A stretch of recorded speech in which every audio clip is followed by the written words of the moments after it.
नाली दे सियाल नेड़े national highway पूरी तरीके नाल वह चुका है।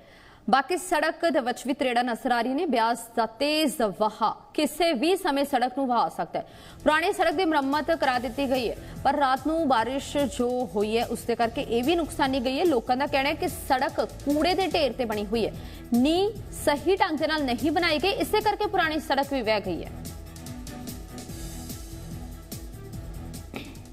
जो लगातार आ रही हैं वो परेशान करेंगी। परेशान इसलिए करेंगी कि मनाली का जीवन, मनाली का भविष्य पूरी तरीके से अब खतरे में है। जिस जगह मैं मौजूद हूँ, मेरे पीछे अगर आप ये देखें तो ये विकराल रूप से बहने वाली व्यास नदी और ठीक उसके सामने आपको नेशनल हाईवे दिखाई देगा। नेशनल हाईवे पूरी तरीके से खत्म हो चुका है। तकरीबन 40 किलोमीटर का जो पैच है वो निस्तो नाबूद हो चुका है। सिर्फ परेशानी यही नहीं, बल्कि जो पुराने रास्ते हैं यहाँ के, वहाँ भी ऐसे ही हालात हैं।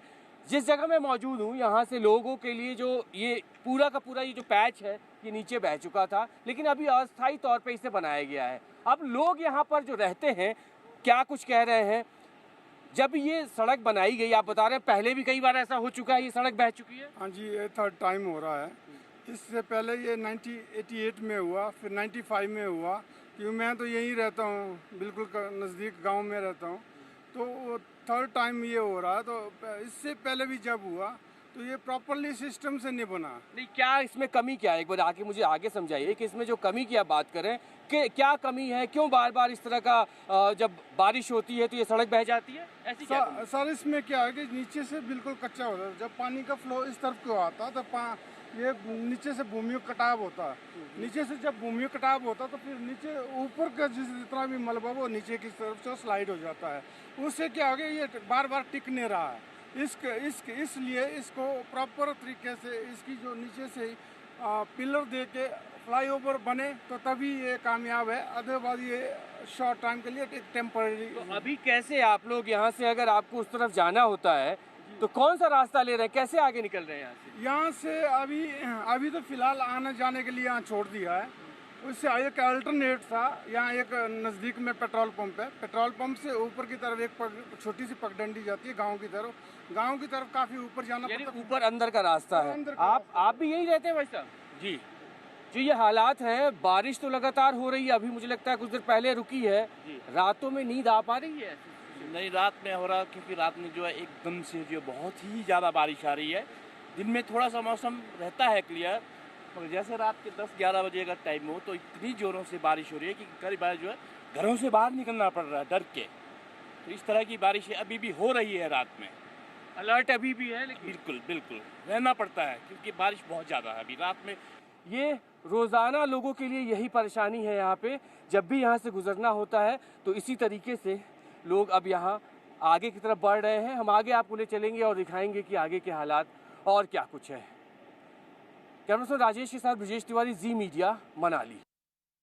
सबसे ज्यादा नुकसान नेशनल हाईवे को हुआ है। नेशनल हाईवे लेह को कनेक्ट करता है, लेकिन अब वहां तक जाने के लिए सारे रास्ते बंद हो चुके हैं। नेशनल हाईवे पे मौजूद हूं मैं और यहाँ पर ठीक किनारे अगर आप देखें तो दरारें पड़ चुकी हैं।